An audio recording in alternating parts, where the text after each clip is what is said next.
Ntar banyak nih. Oke, record sudah dalam progres. Langsung mulai. Oke. Assalamualaikum warahmatullahi wabarakatuh.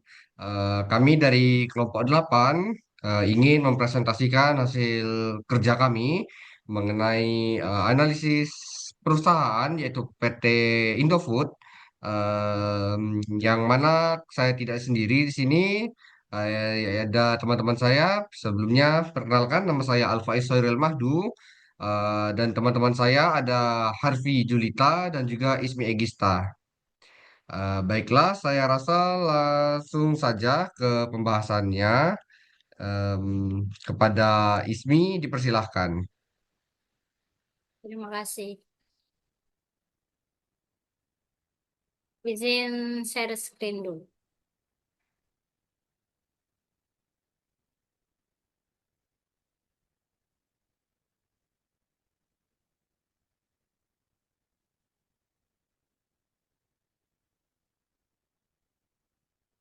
Baik, Bismillahirrahmanirrahim. Di sini saya akan melakukan identifikasi terhadap aset pajak tangguhan, liabilitas pajak tangguhan, dan juga komponen dari pajak kini dan juga pajak tangguhan. Nah, sebelum masuk ke identifikasi, di sini saya akan menjelaskan dulu apa sih sebenarnya itu aset pajak tangguhan. Nah, kalau aset pajak tangguhan itu eh sebentar saya carikan dulu.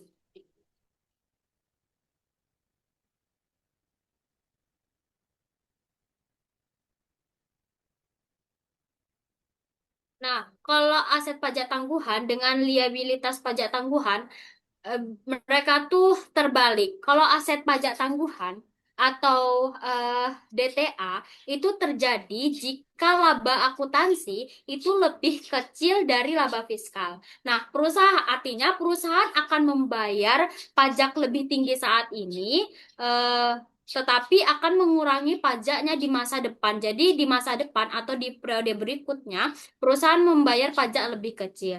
Nah, contohnya tuh kayak estimasi biaya garansi yang diakui akuntansi tahun ini, tapi pajak itu baru memperoleh atau baru memperoleh garansi itu atau baru mengurangi garansi itu ketika benar-benar garansi itu dibayar di tahun depan. Nah, kalau liabilitas pajak tangguhan atau DTL itu terjadi ketika laba akuntansi itu lebih besar dari laba fiskal atau menurut pajak. Nah, berarti perusahaan itu akan membayar pajak lebih sedikit pada periode ini dan akan membayar pajak lebih tinggi di periode masa depan atau periode berikutnya. Nah, kalau untuk beban pajak kini itu beban yang akan dibayar pada periode ini. Sedangkan kalau beban pajak tangguhan itu akan diselesaikan pada periode kemudian. Nah, kalau di dalam buku sini dijelaskan bahwa beban pajak kini itu adalah pajak yang dihitung menurut ketentuan pajak atas hasil eh, yang diperoleh suatu entitas dalam satu periode. Nah, kalau kalau beban pajak tangguhan itu merupakan konsekuensi dari pajak, konsekuensi pajak akibat pengakuan aset dan liabilitas dalam laporan keuangan yang berbeda, sehingga ini akan memunculkan perbedaan temporer. Nah, perbedaan temporer ini terjadi karena adanya perbedaan antara pengakuan dari akuntansi dan dari menurut ketentuan pajak. Baik, sekarang kita masuk ke identifikasi.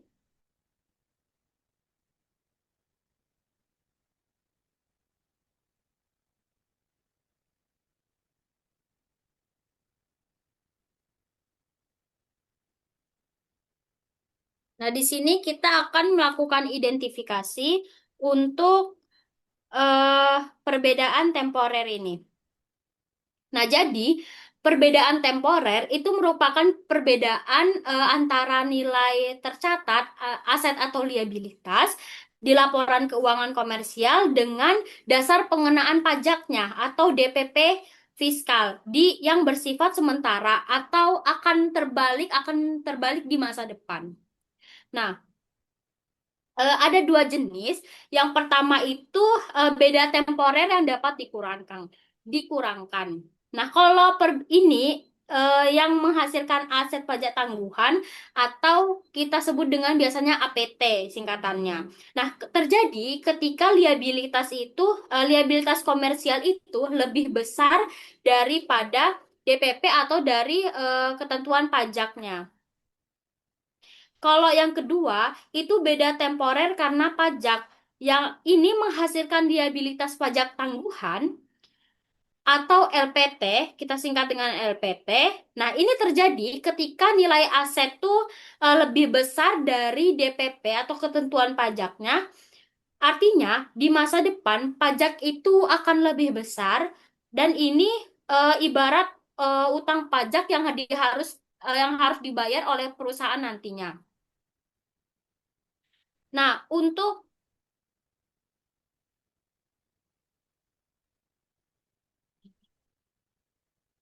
masuk ke izin share screen yang di Word-nya.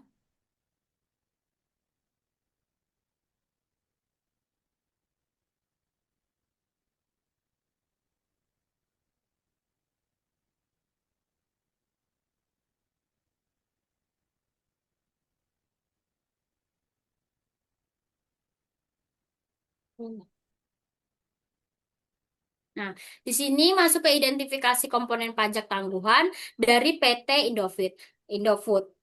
Yang pertama itu adalah komponen pajak kini dan juga pajak tangguhan. Nah, berdasarkan dalam catatan laporan keuangan konsolidasian milik PT Indofood per 31 Desember 2024, beban pajak tangguhannya itu terdiri dari tiga. Yang pertama itu ada pajak kini tahun berjalan, itu di 2024 sebesar 2.631 dan 229. Sedangkan di tahun 2023 itu ada 2.996.97. Nah, berarti ada perubahannya. Perubahannya itu sebesar 364.868. Berarti ada pengurangan dari tahun 2023 ke tahun 2024 tersebut. Sama juga di pajak kini penyesuaian periode lalu itu juga ada pengurangan atau ada perubahan sebesar 26.992. Nah, sedangkan kalau di pajak tangguhan untuk tahun berjalannya itu malah eh, ada 98.250. Nah, untuk total beban pajak penghasilannya berarti itu ada di kalau perubahannya itu ada di 200 di 93.610.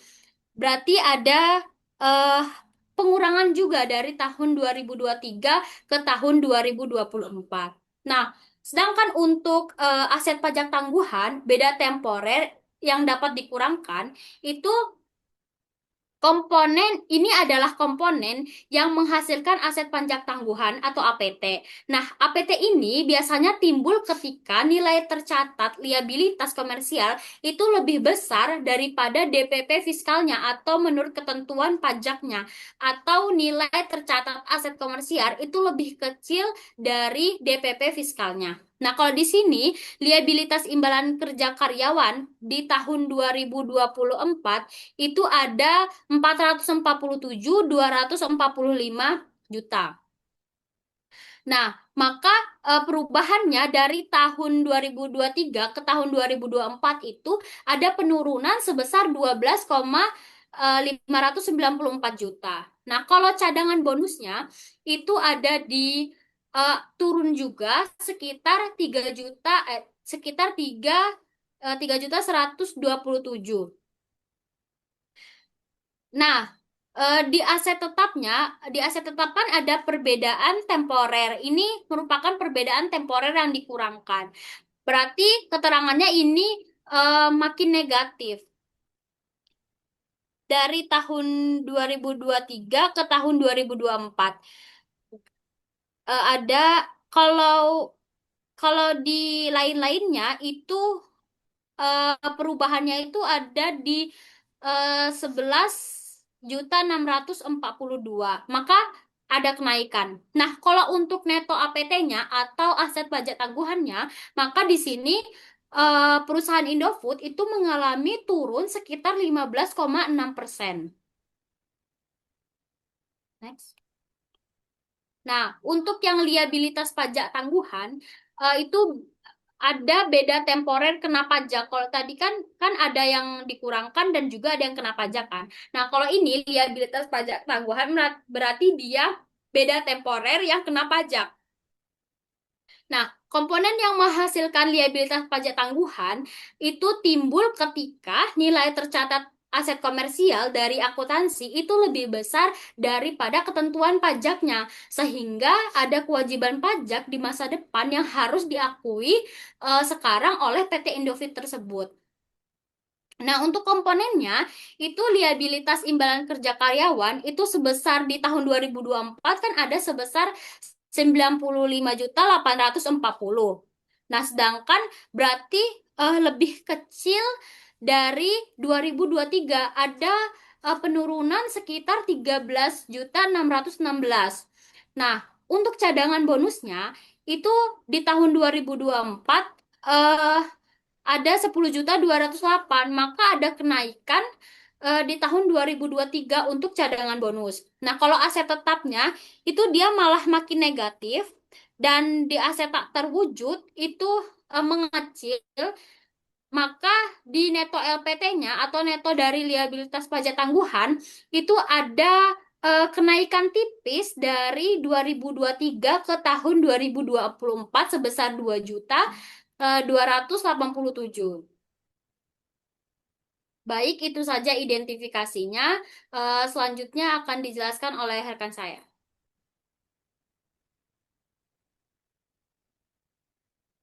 Baiklah, em, materi selanjutnya itu akan disampaikan oleh Harvey. Kepada Harvey dipersilahkan.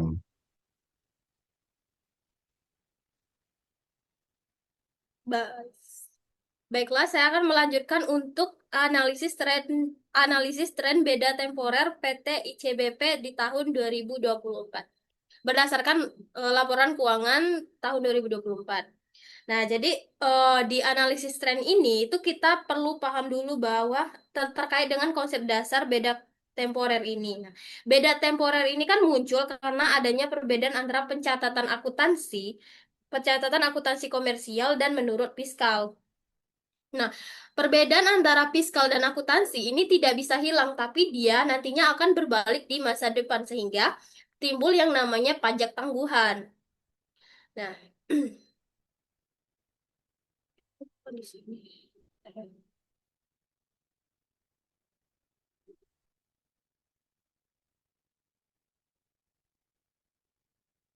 Oke. Nah, aset pajak tangguhan hmm, aset pajak tangguhan PT ICBP pada tahun 2023 itu ada sebesar 319.549 juta. Yang kemudian di tahun 2020. Benar. Jadi sekarang kita akan melihat tren dari apa? Tren beda temporer PT ICBP menurut dari laporan keuangan konsolidasian di tahun 2024. Nah, jadi kan sebelumnya di aset pajak tanggungan PT ICBP di tahun 2023 itu ada sebesar 319.549 juta yang mengalami mengalami penurunan di tahun 2024 sebanyak sekitar 15,6%. Dia menjadi 269.713 juta rupiah. Nah, angka ini kemudian terkait dengan penurunan ini, ini tidak berarti kondisi PT ICBP ini buruk, tapi bisa jadi karena beda temporer tersebut sudah mulai direalisasikan atau karena perbedaan antara pencatatan komersil dan fiskal yang semakin kecil. Nah, sumber terbesar dari beda temporer itu berasal dari liabilitas imbalan kerja. Secara komersil, perusahaan itu sudah mengakui kewajiban sebesar dua 2.729.992 juta. Tapi secara fiskal yang diakui itu baru sekitar 692.222 juta. Karena pajak itu hanya mengakui saat saat benar-benar dibayar. Nah, selisih sebesar 2 juta 37.770 dan ketika dikalikan tarif pajak sebesar 22%, itu menghasilkan aset pajak tangguhan sebesar 447.245 juta. Ini yang menjadi kontribusi terbesar untuk aset pajak tangguhan. Selain itu, ada juga yang namanya cadangan bonus. Nah, secara komersil, bonus ini sudah diakui sebagai beban karena dia menggunakan basis akrual. Tetapi secara fiskal, bonus ini baru boleh dikurangkan saat sudah dibayar. Ini juga yang menciptakan beda temporer yang menghasilkan aset pajak tangguhan. Kemudian, kalau dari sisi liabilitas pajak tangguhan, sumber utama sumber utamanya itu berasal dari aset tetap. Di sini itu terjadi perbedaan metode penyusutan antara komersial dan fiskal. Ketika penyusutan fiskal itu lebih besar, nilai buku fiskal itu akan menjadi lebih rendah dibandingkan di buku komersial. Komersial. Akibatnya, di masa depan nanti perusahaan itu akan membayar pajak yang lebih besar sehingga akan timbul liabilitas pajak tangguhan nantinya. Nah, selain itu, aset tak berwujud juga menjadi sumber liabilitas pajak tangguhan karena dia akan diamortisasi secara komersial, tidak selalu diakui secara fiskal. Nah, kalau dari pembahasan tadi antara apa beda yang menjadi sumber beda temporer antara aset pajak tangguhan dan liabilitas pajak tangguhan, di sini kita bisa lihat tren ini itu menunjukkan bahwa aset pajak tangguhan itu mengalami penurunan, sementara liabilitas pajak tangguhan relatif mengalami peningkatan. Dampaknya itu nanti akan terlihat di beban pajak tangguhan. Nah, kalau di tahun 2023, perusahaan itu mencatat manfaat pajak tangguhannya itu sebesar 57.883 juta. 57.883 juta.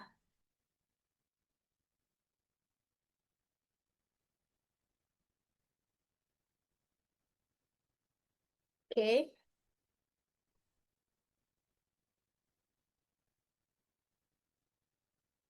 Dan tapi dia di tahun 2024 berubah menjadi beban sebesar 40 juta 367 juta.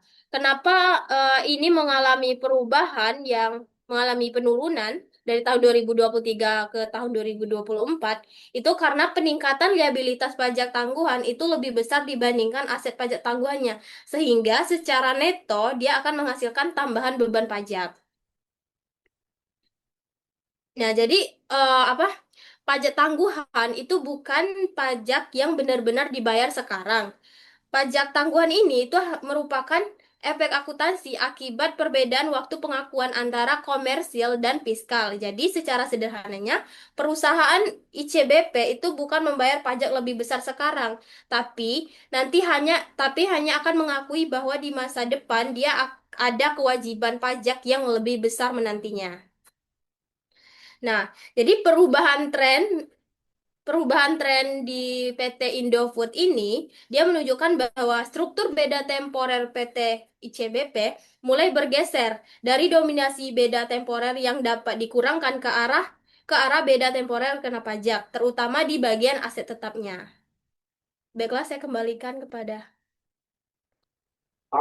Baik, terima kasih kepada Harvey atas penjelasannya. Materi selanjutnya akan disampaikan oleh Ismi. Pada Ismi dipersilahkan.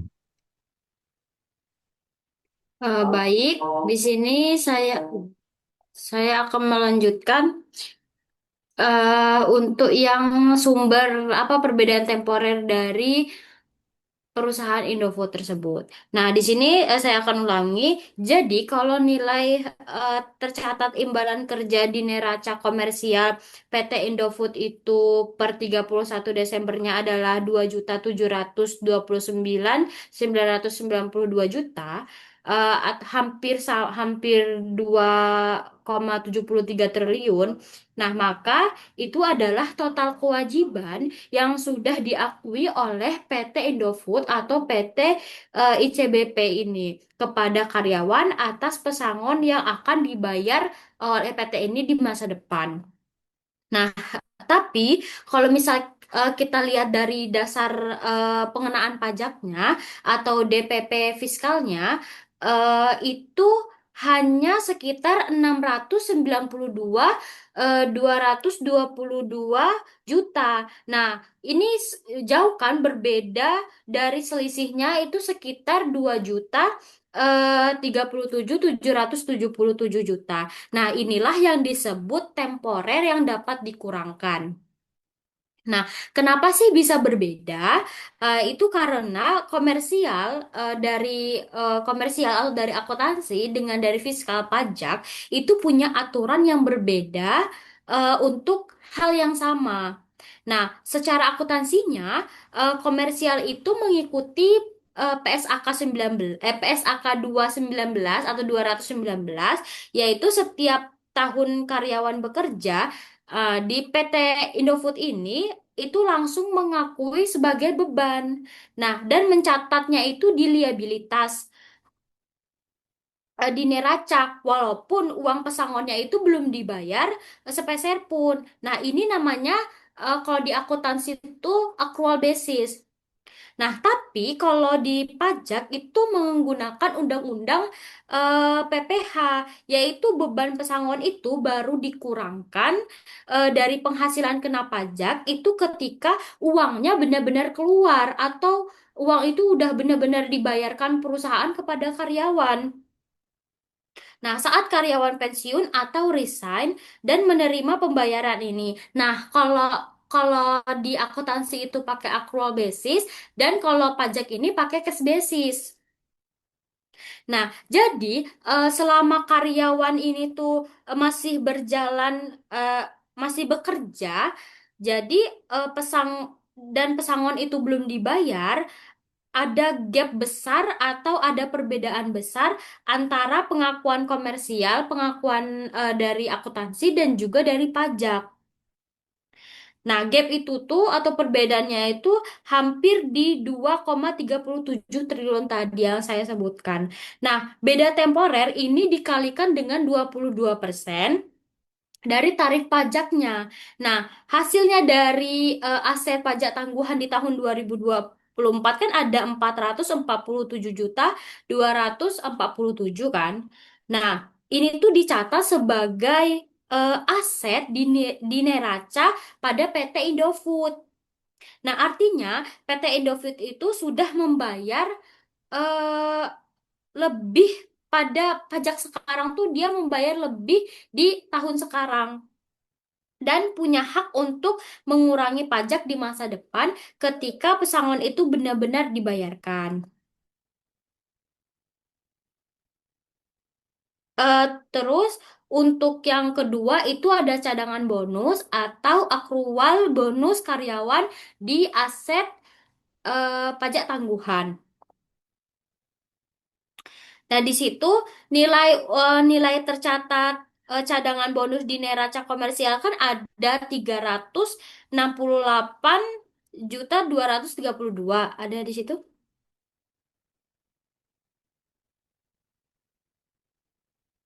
Nah, kalau DPP fiskalnya itu hanya 4.232 juta. Nah, selisihnya itu sekitar 364 miliar. Ada?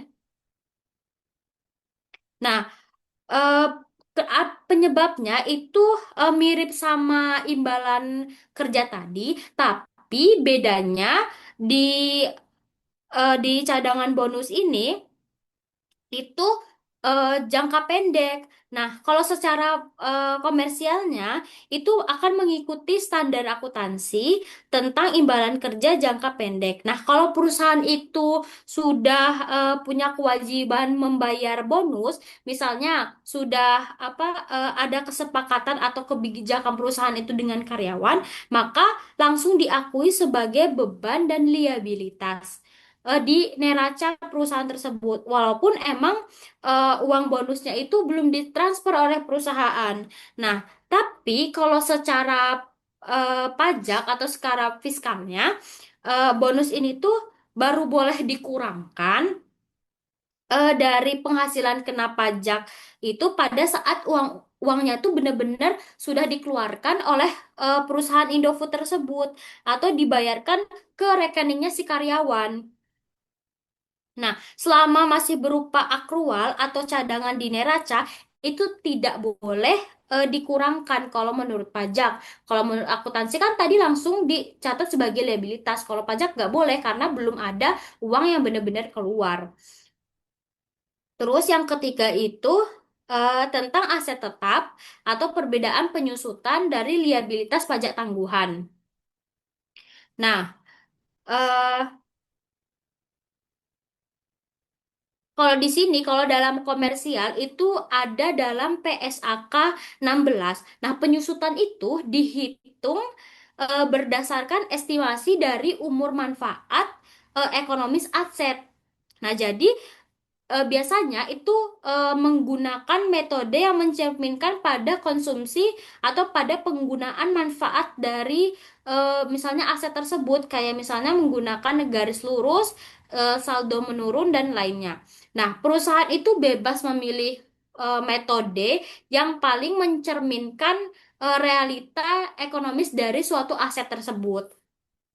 Nah, kalau fiskal itu dia menggunakan PMK nomor 72 tahun 2023 tentang penyusutan. Nah, penyusutan itu kalau dalam fiskal itu wajib menggunakan tarif dan juga masa manfaatnya tuh sudah ditetapkan oleh pemerintah. Berbeda dengan yang akuntansi tadi, dia bisa memilih metode garis lurus maupun saldo menurun ganda. Nah, kalau tadi kan di aset pajak tangguhan itu seperti tabungan pajak ya.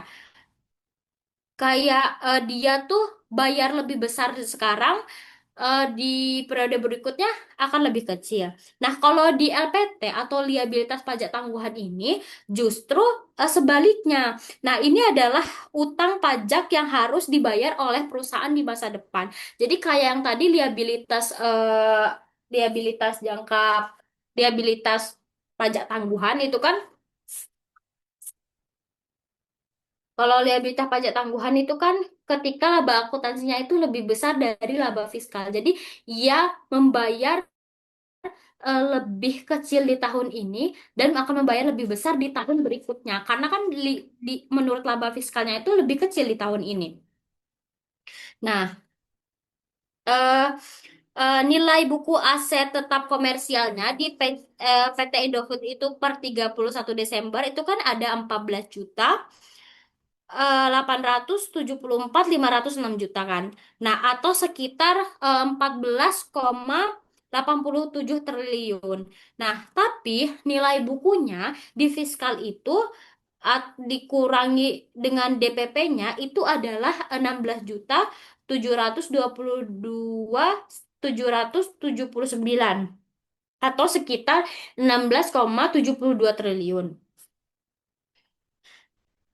Kok bisa nih misalnya kok bisa sih nilai buku fiskalnya ini lebih besar daripada si komersial, bukannya penyusutan fiskal itu lebih besar. Nah, jadi eh, memang sih ini tuh sering terjadi.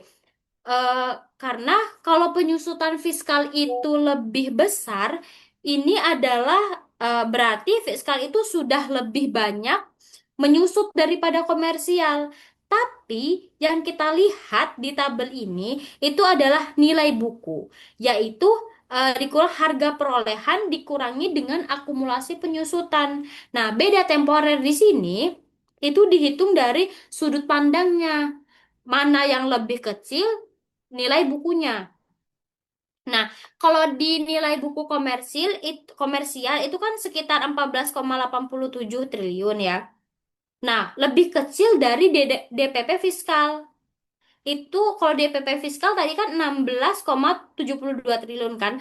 Nah, itu artinya eh, secara secara komersial aset itu sudah lebih banyak disusutkan atau ada penyesuaian nilai.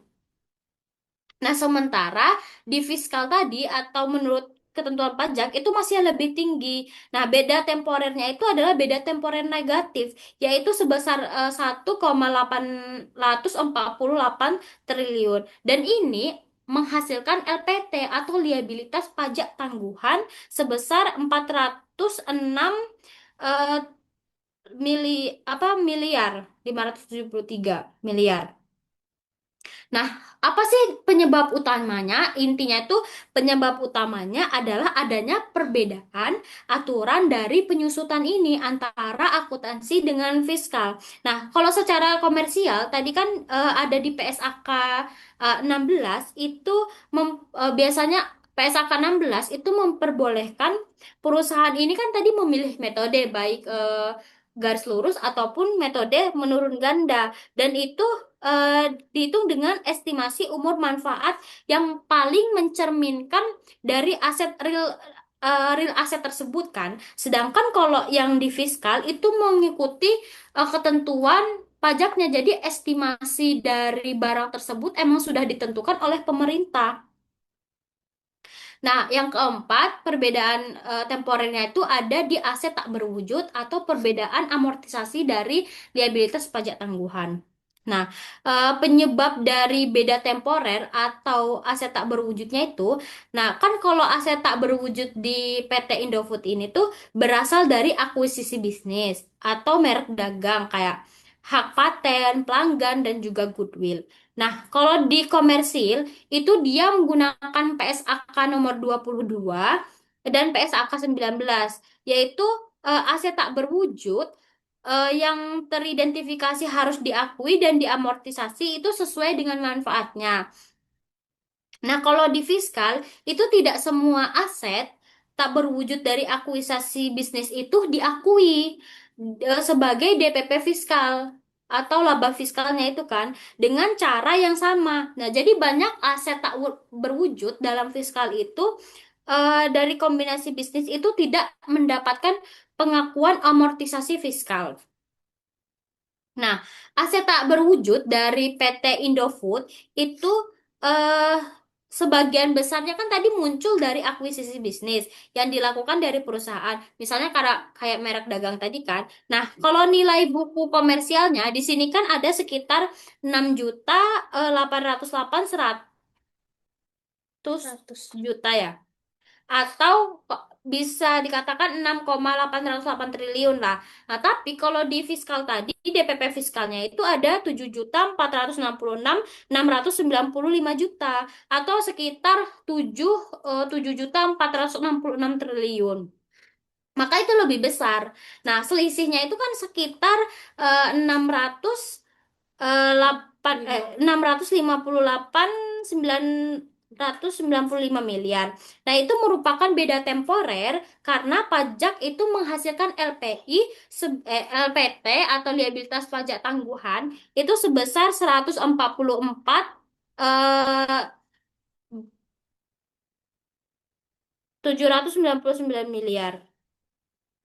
Kenapa sih nilai buku komersial dari DPP fiskal ini lebih kecil?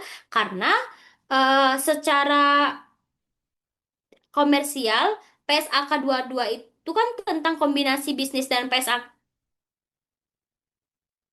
karena PSAK 22 sama PSAK 19 ini mengharuskan si PT Indofood ini mengamortisasi aset-aset sesuai dengan manfaatnya. Jadi setiap tahun itu dinilai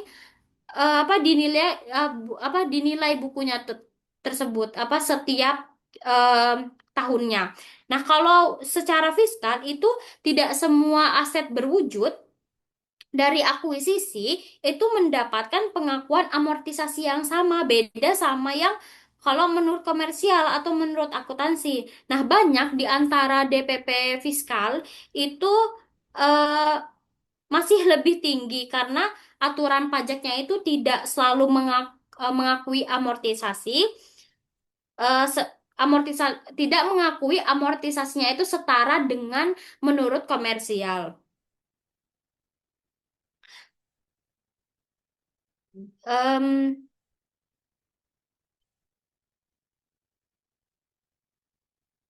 Eh, itu saja yang dapat saya sampaikan. Saya kembalikan ke Faiz. Oke, terima kasih pada Harvey atas materi yang disampaikan. Baiklah, materi selanjutnya itu akan disampaikan oleh saya sendiri. Bisa tolong dibantu share screen yang bagian Word yang mengenai analisis dampak ke laba. Oke. Em, kita akan itu untuk menganalisis dampak ke laba itu kita akan melakukan analisis berdasarkan dengan laporan keuangan, yaitu laporan keuangan dari PT Indofood yang mana pada tahun 2024. Nah, dampak terhadap laba itu paling dampak itu dipengaruhi itu oleh beban pajak tangguhan dan juga beban imbalan kerja. Yang mana dari sisi pajak tangguhan pada tahun 2024 itu perusahaan mencatat adanya beban pajak tangguhan sebesar 40 juta, yang mana hal ini itu berbeda sekali dengan tahun tidak terlalu banyak perbedaannya sebenarnya ya kan. Em, apa di tahun 2023 itu memberikan manfaat pajak tangguhan yang mana akibatnya itu di pada laba bersih di tahun 2024 itu menjadi lebih rendah. Nah, lebih rendah jika dibandingkan dengan di tahun 2023. Bisa ditampilkan tabelnya.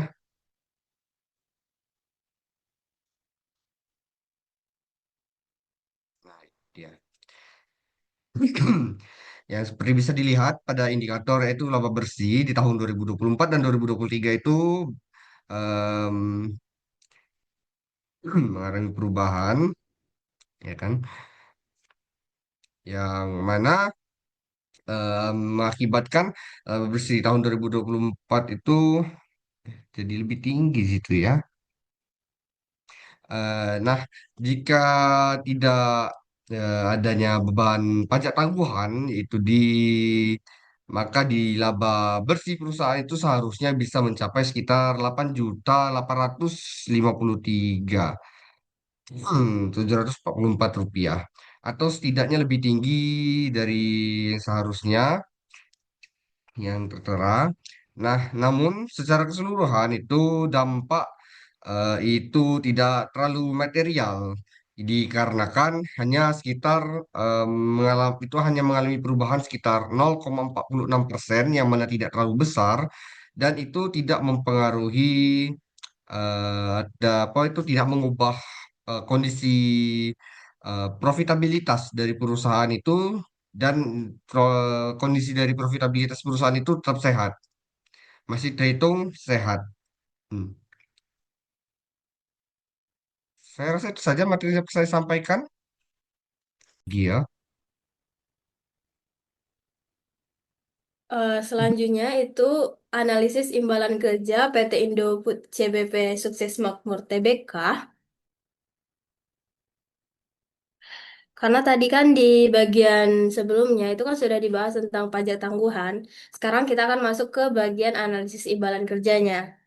Nah, tapi sebelum itu ada satu hal yang perlu yang perlu kita ketahui di sini bahwa di antara dua topik ini antara pajak tangguhan dan imbalan kerja atau imbalan pasti ini tidak bisa dipisahkan karena ke di dalam tabel pajak tangguhan sebelumnya itu ada aset pajak tangguhan terbesar PT ICBP itu berasal dari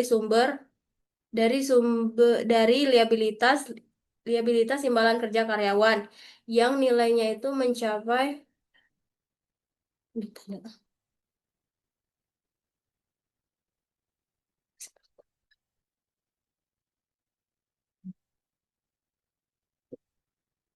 mencapai 447 miliar. Jadi setelah nanti pembahasan yang bagian B, yang bagian analisis imbalan kerja nanti, kita bisa lihat ada hubungan yang akan terlihat sangat jelas antara pajak tangguhan dan imbalan pasti. Dan kita akan balik lagi ke angka itu di bagian akhir nantinya, di bagian kesimpulan. Langsung aja ke identifikasi program imbalan kerja PT ICBP. Nah, jadi eh, PT ICBP ini ada 3 program imbalan pasti, mana itu ada imbalan kerja jangka pendek, imbalan pasca kerja atau program imbalan pastinya, dan imbalan terminasi. Nah, kita bahas dulu yang pertama yaitu program pro yaitu imbalan kerja jangka pendek. Nah, nah imbalan kerja jangka pendek ini isinya itu berupa gaji bulanan para karyawan, tunjangan-tunjangan yang diberikan kepada karyawan dan bonus. Nah, cara mengukurnya itu menggunakan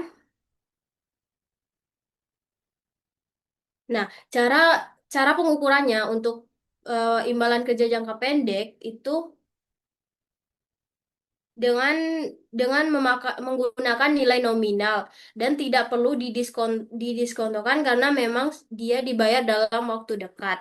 Nah, imbalan kerja jangka pendek ini diakui langsung sebagai beban pada saat karyawan itu memberikan jasanya dan tidak ada risiko aktuarial di sini. Artinya, perusahaan itu tidak perlu tebak-tebakan berapa yang harus dibayarkan untuk imbalan ini. Nah, pokoknya itu sudah pasti nilainya berapa dan nanti akan langsung dicatat dan langsung dibayarkan kepada karyawan yang bersangkutan.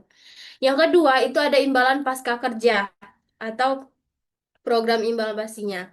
Dia berbentuk ada kayak pesangon dan uang jasa yang sesuai dengan Undang-Undang Ketenagakerjaan Nomor 13 Garing 2003, ya Undang-Undang Cipta Kerja.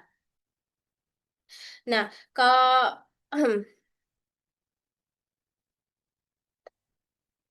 nah, um, tunggu sebentar.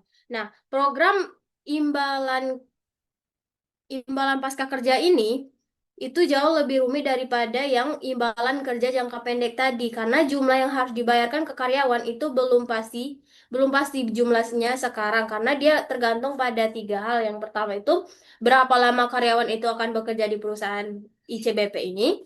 Yang kedua berapa gaji mereka nanti saat saat masa pensiun itu. Dan yang ketiga berapa kemungkinan mereka ini akan benar-benar bertahan di ICBP di perusahaan Indofood. Nah, di perusahaan ini bertahan sampai masa pensiunnya. Nah, dari ketiga ketiga hal ini itu nantinya juga belum bisa diprediksi secara sembarangan. Makanya dalam PSAK 219 itu mewajibkan perusahaan menggunakan metode khusus yang namanya Project Unit Credit atau yang disingkat dengan PUC. Karena hitungannya itu kan sangat kompleks. Maka PT ICBP itu menyewa seorang aktuaria independen yang namanya itu KKA Heri Al-Hariri yang mengeluarkan laporannya itu pada tanggal 3 Februari 2025 untuk data laporan keuangan tahun 2024. Nah, cara pengakuan bebannya itu ada 2 jalur. Biaya jasa kini dan bunga neto yang nanti akan masuk ke laba rugi sebagai bagian dari beban. Tapi keuntungan atau kerugian aktuarial yang disebut pengukuran kembali itu nanti akan masuk ke OCI atau penghasilan komprehensif lain. Dan yang terpenting itu angka di OCI itu tidak bisa dipindahkan ke laba bersih di periode sebelumnya. Dan perusahaan lah yang menanggung semua risiko kalau asumsinya ini meleset atau eh, keliru nantinya. Yang ketiga, program ketiga itu ada imbalan terminasi. Nah, ini imbalan terminasi ini merupakan pesangon yang dibayarkan saat ada PHK atau pengunduran diri oleh karyawan. Yang membedakannya dengan 2 program sebelumnya itu eh, imbalan terminasi ini itu itu tidak diakui setiap tahun secara rutin. Dia baru akan diakui ketika komitmen PHK itu sudah diumumkan secara resmi. Jadi sifatnya itu insidental atau tidak selalu ada di setiap tahun. Hanya kalau ada karyawan yang resign dan sudah diumumkan secara resmi. Selanjutnya, oh,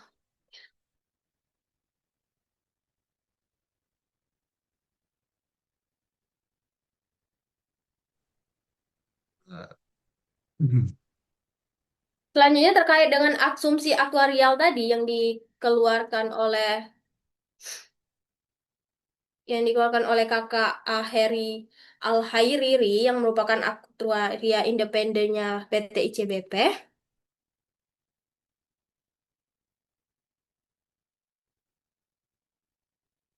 Ada 4 asumsi utama yang mendasar. Yang pertama itu ada tingkat diskonto.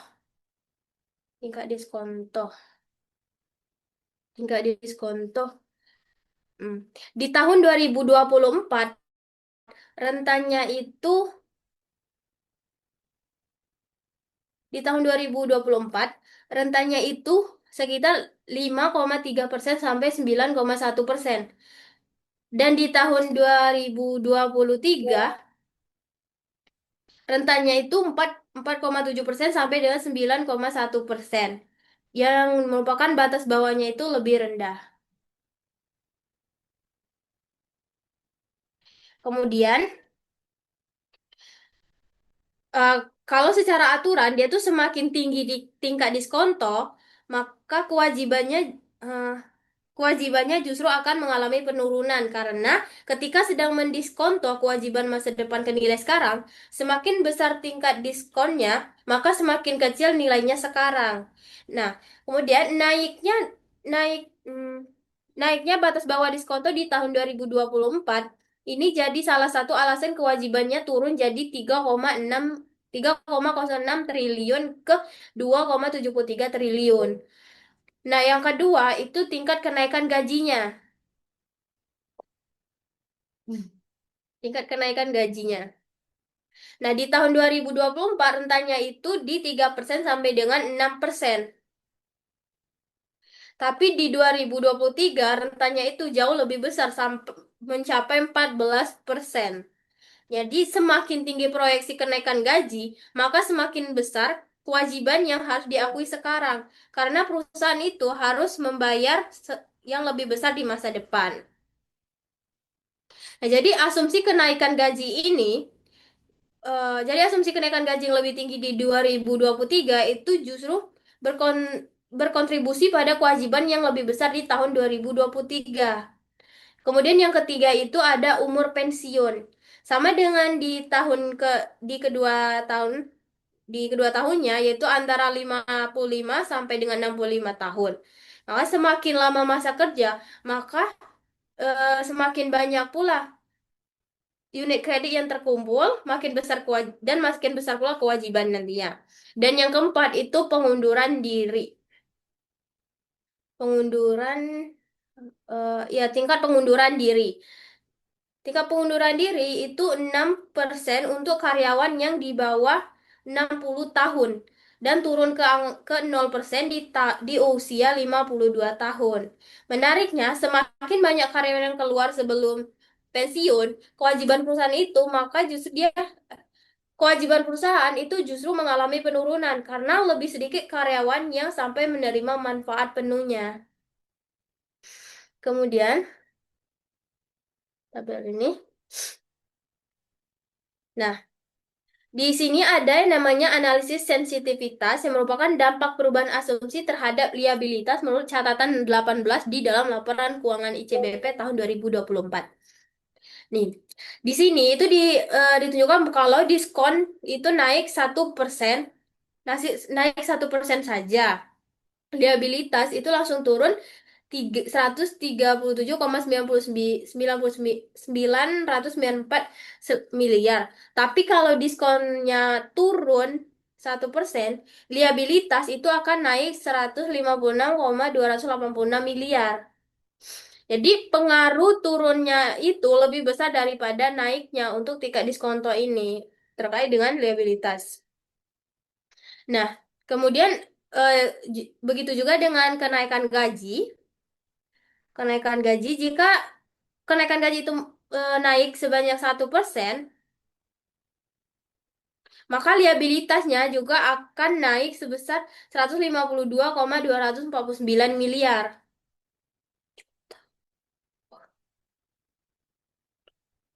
Oh, maaf sebelumnya. Untuk kenaikan gaji, jika dia mengalami kenaikan sebesar 1%, liabilitasnya itu akan mengalami kenaikan 152,249 miliar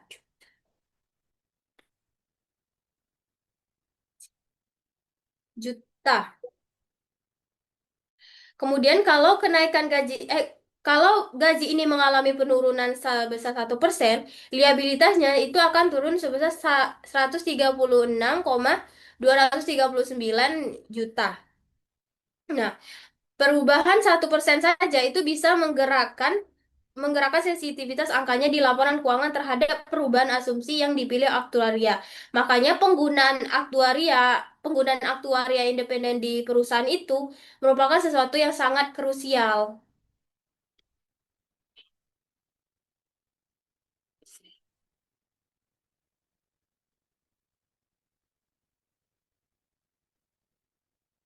Baik, itulah yang bisa saya jelaskan untuk bagian identifikasi ident- identifikasi program imbalan pasti. Imbalan kerja. Saya kembalikan kepada Pak Is. Oke, oke. Terima kasih pada Harvey atas penjelasannya. Selanjutnya, materi selanjutnya itu akan disampaikan oleh saya sendiri. Bisa tolong ditampilkan materinya.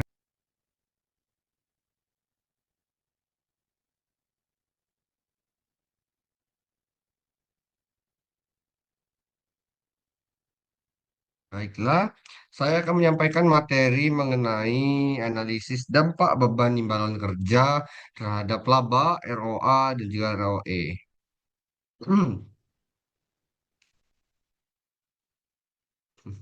Baiklah. Yang mana berdasarkan dengan laporan keuangan dari PT Indofood, ya kan, yang mana di tahun 2024 total beban imbalan kerja itu yang tercatat di perusahaan itu adalah sebesar 2.477.477 rupiah. Yang mana beban ini itu terdiri dari beban penjualan dan distribusi, beban umum, dan juga beban administrasi. Itu pun sudah termasuk ke dalam gaji, tunjangan, bonus, dan juga imbalan pasca kerja. Yang mana jika dibandingkan dengan laba di sebelum pajak, yaitu sebesar 11.499.330 juta, itu akan menghasilkan perhitungan sebesar yaitu perhitungan 2.477.000 dibagi dengan 11 juta, itu akan menghasilkan 21%, 21,54%. Ya, yang mana itu artinya laba sebelum pajak itu digunakan untuk membayar itu sebesar 21,54% itu digunakan untuk membayar imbalan kerja. Yang mana ini itu menunjukkan bahwa asalnya perusahaan itu sangat bergantung pada tenaga kerja sehingga beban dari SDM menjadi komponen biaya yang besar dan juga strategis di dalam perusahaan.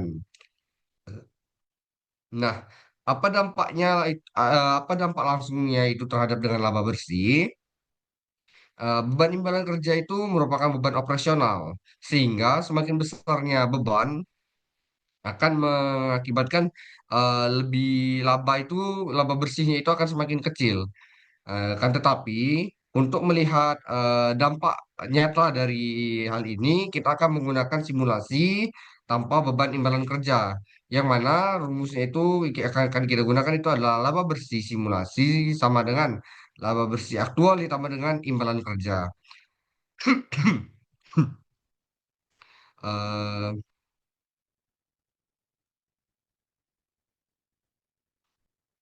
Imbalan kerja dikali oke, sebentar.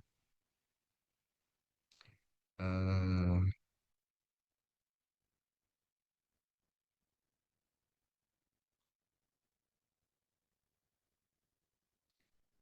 Menggunakan rumus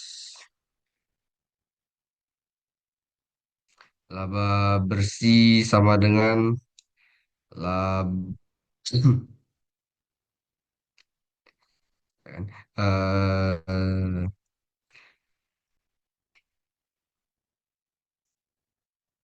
laba bersih sama dengan laba bersih simulasi sama dengan laba bersih aktual ditambah dengan beban imbalan kerja dikali satu dikurang tarif pajak. Eh, kenapa dikalikan dengan satu dikurang pajak? Itu dikarenakan jika beban tersebut dihilangkan, maka manfaat pajaknya itu juga akan manfaat pajaknya itu juga akan hilang.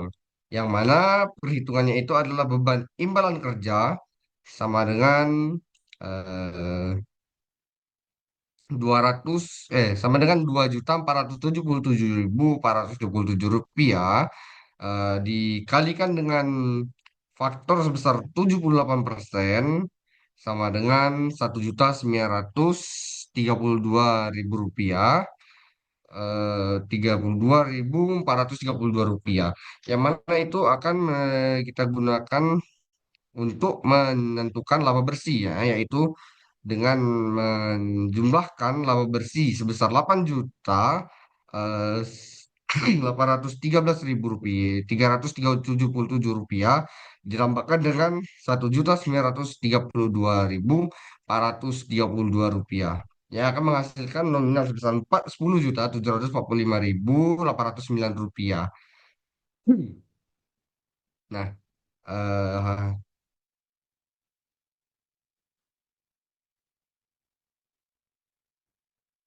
nominal ini itu menunjukkan bahwa misalnya tanpa beban imbalan kerja, laba bersih dari perusahaan itu bisa meningkat sekitar 1.932.432 rupiah. Yang mana ini menunjukkan itu dampak beban dari imbalan kerja itu terhadap laba bersih itu sangat signifikan. Nah, selanjutnya itu adalah dampak dampak itu terhadap ROA atau Return of Asset, yang mana pada data itu total aset sebesar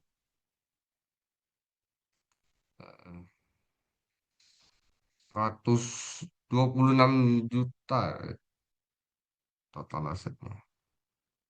Tidak di situ. Adalah yang mana total aset itu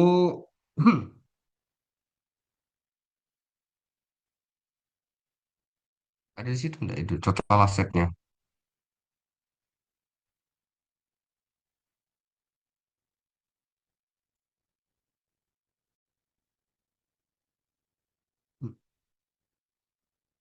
Eh, apa is di mana di Excel? Bentar. Mungkin di Excel ya ya. Bentar, coba dibuka dulu. Oke, bentar.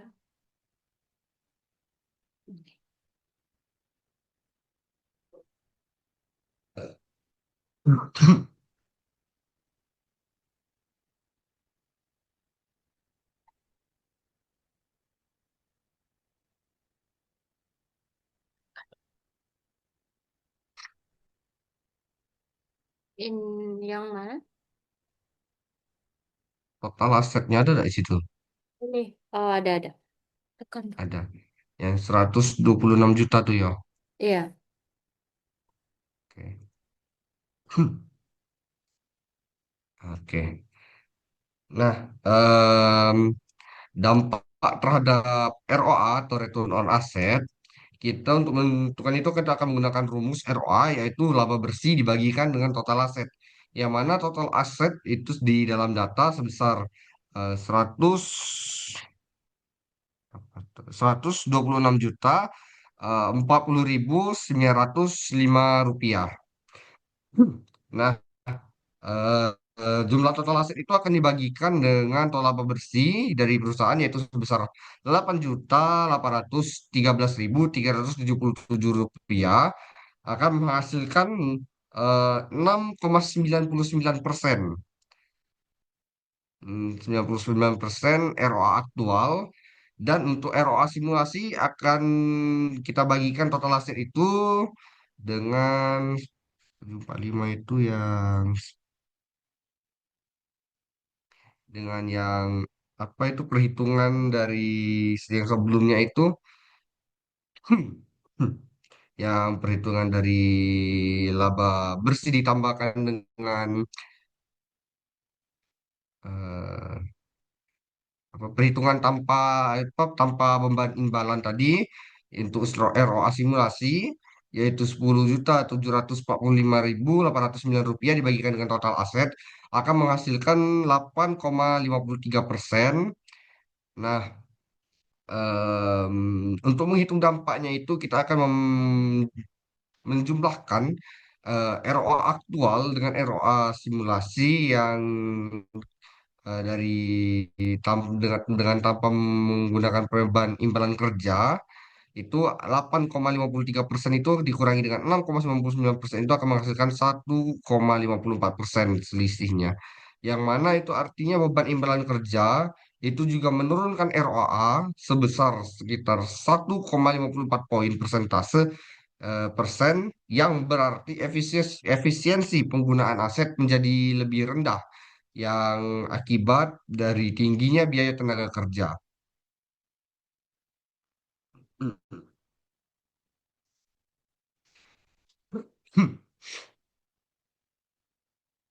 Lanjut, kita akan membahas mengenai dampak terhadap ROE atau Return on Equity.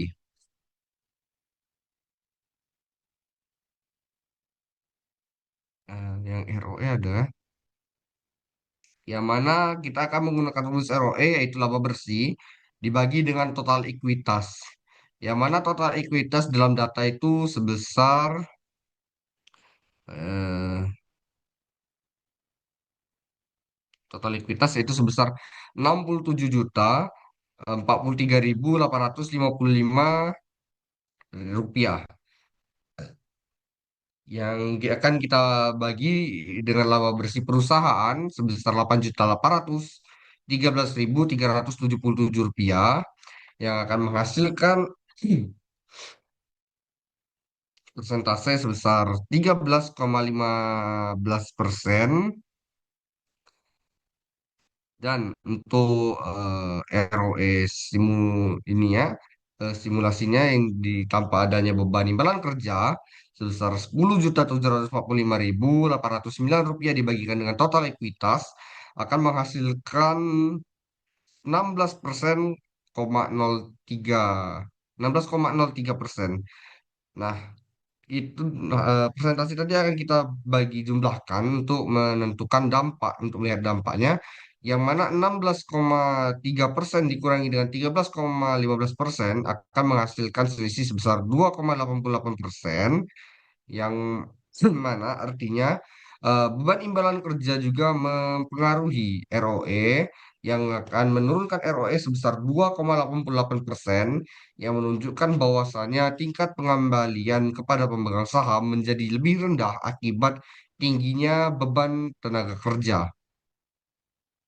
Nah, eh, walaupun beban imbalan kerja itu cukup besar, ya kan, namun terdapat beberapa hal penting yang mana beban di tahun 2024 itu menurun dibandingkan dengan 2023 yang dari 2.586.017 rupiah menjadi 2.477.477 rupiah. Yang mana penurunan ini itu disebabkan oleh biaya jasa, ya lalu yang negatif, yang mana adanya perubahan dari program yang menguntungkan perusahaan. Nah, tidak semua komponen yang ada itu dapat itu mempengaruhi laba, yang pengukuran itu sepertinya contoh seperti pengukuran kembali atau aktual aktuarial yang masuk ke OCI sehingga tidak langsung mempengaruhi laba bersih. Berdasarkan dengan hasil analisis yang tadi, beban imbalan kerja sebesar 2.477.477 rupiah itu memiliki dampak yang signifikan terhadap kinerja keuangan dalam perusahaan, yang mana beban ini itu menurunkan laba bersih sekitar 1,93 triliun dalam simulasi yang menekan ROA sebesar 1,54% dan menekan ROE sebesar 2,88% yang sehingga dapat kita simpulkan bahwasannya beban imbalan kerja itu merupakan faktor utama yang mempengaruhi profitabilitas di perusahaan, terutama dalam industri yang padat karya seperti PT Indofood. Saya rasa itu saja yang dapat saya sampaikan. Untuk yang selanjutnya itu pengaruh pengaruh beban imbalan kerja terhadap pajak akan saya jelaskan.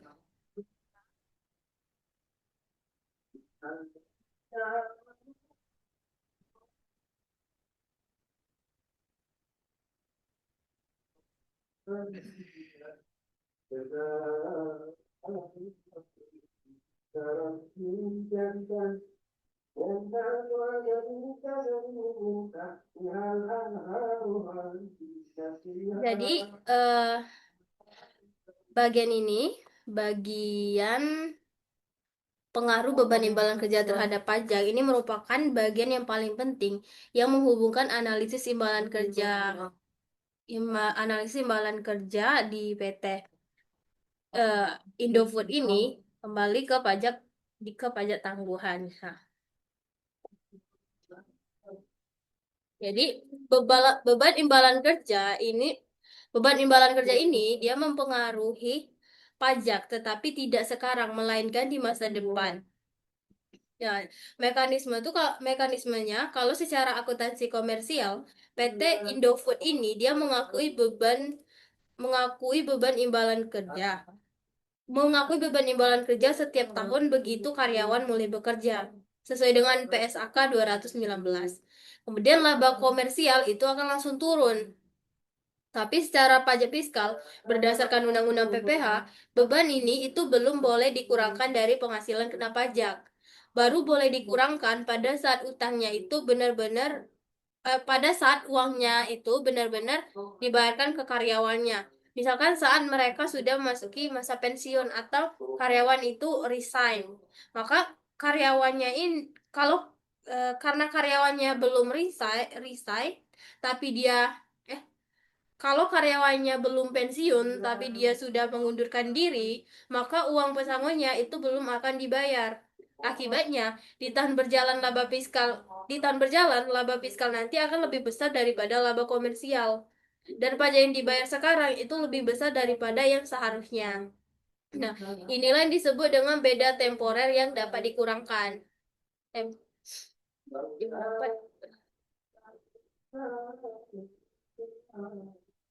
Nah, dari rekonsiliasi fiskal catatan 16C, beda temporer imbalan kerja dan penyusutan di tahun 2024 adalah minus 248,598 juta. Nah, potensi penghematan pajaknya itu sebesar 248 248 248.598 juta dikali dengan 22% sama dengan 54.692.000. Ini adalah pajak yang akan berkurang di masa depan.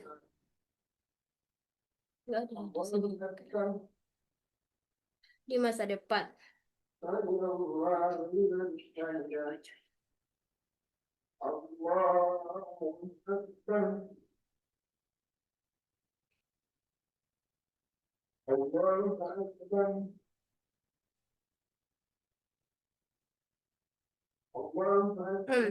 Kemudian untuk efek kumulatifnya di neraca, PT ICBP nanti itu akan mengakui aset pajak tangguhan dari pos imbalan kerja sebesar 447.245 juta. per 31 Desember 2024. Nah, ini yang kita lihat di tabel pajak tangguhan bagian A tadi di apa di pajak tangguhan sebelumnya. Nah, baris liabilitas imbalan kerja karyawan, a- aset pajak tangguhan sebesar 447.245.000 itu nanti suatu hari karyawan pensiun dan PT ICBP membayar pesangon, baru di tahun ini, di tahun pembayaran, dia boleh dikurangkan dari penghasilan kena pajak. Pajak turun dan akuntansi pajak penghasilan sebesar 447 447 miliar ini akan dicairkan. Jadi nilai apa nilai di liabilitas imbalan kerja yang bernilai 447 miliar tadi itu baru akan dicairkan atau diberikan kepada karyawan pensiun dari PT ICBP eh, pada saat tahunnya sudah sampai. Nah, ini yang disebut dengan pemulihan aset pajak tangguhan. Jadi, beban imbalan kerja itu tidak mengurangi pajak sekarang, tapi dia menciptakan tabungan pajak berupa akuntansi berupa aset pajak tangguhan sebesar 447 miliar yang akan diklaim di masa depan. Nah, inilah bukti nyata bahwa PSAK 46 tentang pajak tangguhan dan PSAK 219 tentang imbalan kerja bekerja bersama dan laporan keuangan PT ICBP. Baik, selanjutnya saya akan membacakan kesimpulannya dari yang analisis tadi. Nah, jadi kesimpulannya berdasarkan analisis tadi itu kan kita menggunakan kerangka dari PSAK nomor 219 di PT Indofood Rose. PT Indofood tersebut kan menerapkan program imbalan pasti atau definite benefit plan.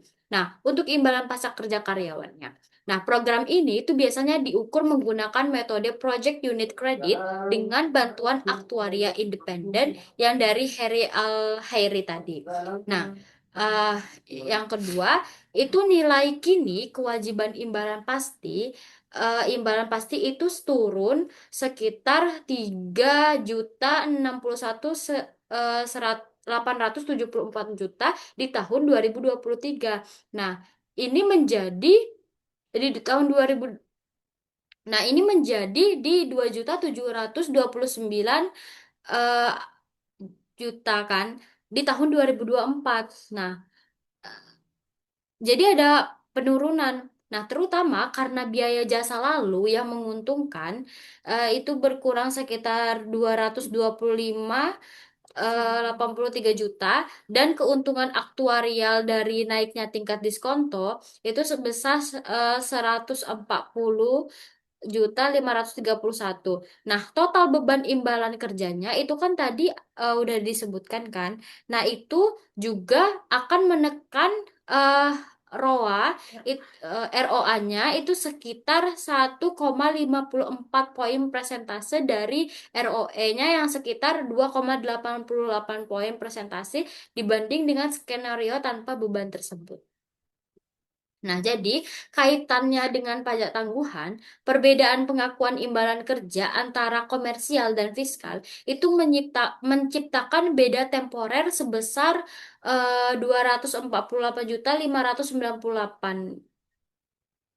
itu di tahun 2024 yang menghasilkan aset pajak tangguhan kumulatif ini sebesar 447 juta ini yang akan dipulihkan ketika manfaatnya itu benar-benar dibayarkan kepada karyawan. Jadi kalau belum dibayarkan, maka eh, itu kalau tadi kan kalau misalnya komersil itu mengakui walaupun belum membayarkan liabilitas itu dia mengakui. Sedangkan kalau misalnya pajak ini dia mengakui ketika benar-benar uang tersebut telah diberikan atau diserahkan kepada karyawan.